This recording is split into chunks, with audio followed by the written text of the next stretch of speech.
Dawn bloomed, pink as a rose, tinting the snow-drenched mountains with delicate color. Elk bugled as they swam through mists on their morning pilgrimage, and the rooster crowed his insistent alarm. Savoring the last of her coffee, Bodine Longbow stood at the kitchen door to look and listen to what she considered the perfect start of a November day. The only thing that could make it better was 1 additional hour. Since childhood, she'd wished for a 25-hour day, had even written down all she could accomplish with just 60 minutes more. Since Earth's rotation didn't accommodate her, she made up for it, rarely sleeping beyond 5:30.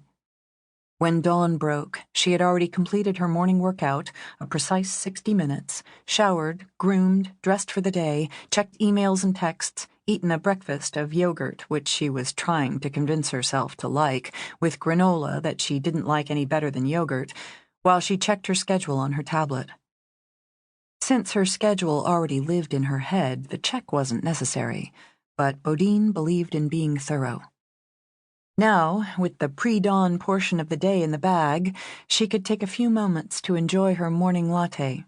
Double espresso, whole milk, and a squirt of the caramel she promised her inner critic she'd wean herself off of eventually. The rest of the household would pile in soon, her father and brothers from checking on the stock, getting the ranch hands going. Since it was Clementine's day off, Bodine knew her mother would sail into the kitchen cheerfully and perfectly produce a Montana ranch breakfast. After feeding 3 men, Maureen would put the kitchen to rights before sailing off to the Bodine Resort, where she served as the head of sales. Maureen Bodine Longbow was a constant wonder to her daughter. Not only was Bodine dead sure her mother didn't actively wish for that extra hour a day, she obviously didn't need it to get everything done. To maintain a solid marriage, help run 2 complex businesses, the ranch and the resort, while continuing to enjoy life to the fullest. Even as she thought it, Maureen breezed in. Her short, roasted chestnut hair crowned a face pretty as a rosebud. Lively green eyes smiled at Bodine. "Morning, my baby." "Morning. You look great." Maureen skimmed a hand down a narrow hip and the trim forest green dress. "I've got meetings on top of meetings today. Gotta make an impression." She slid open the old barn door that led to the pantry, took a white butcher's apron from the hook. Not that a pop of bacon grease would dare to land on that dress, Bodine thought. "Make me one of those lattes, would you?" Maureen asked as she fastened the apron. "Nobody makes them as good as you." "Sure.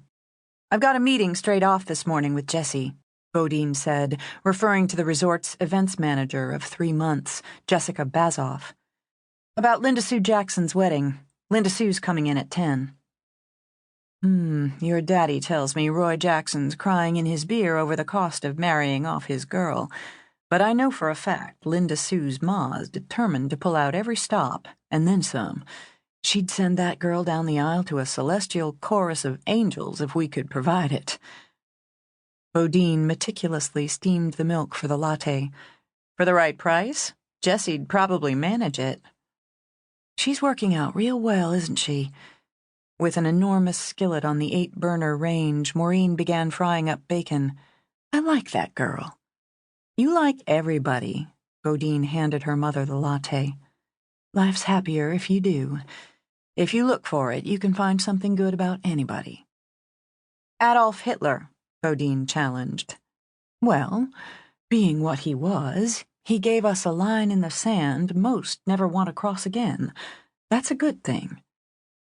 "Nobody's like you, Mom." Bodine bent from her superior height. She'd passed her mother's 5'3" at 12 and had kept going another 5 inches. Kissed Maureen's cheek. "I've got enough time to set the table for you before I go." "Oh, honey, you need breakfast, too." "I had some yogurt." "You hate that stuff." "I only hate it when I'm eating it, and it's good for me." Maureen sighed, lifting the bacon out to drain, adding more. "I swear, sometimes I think you're a better ma to yourself than I ever was." "Best mom ever," Bodine countered, taking a stack of the everyday plates from the cabinet. She heard the racket seconds before the back door.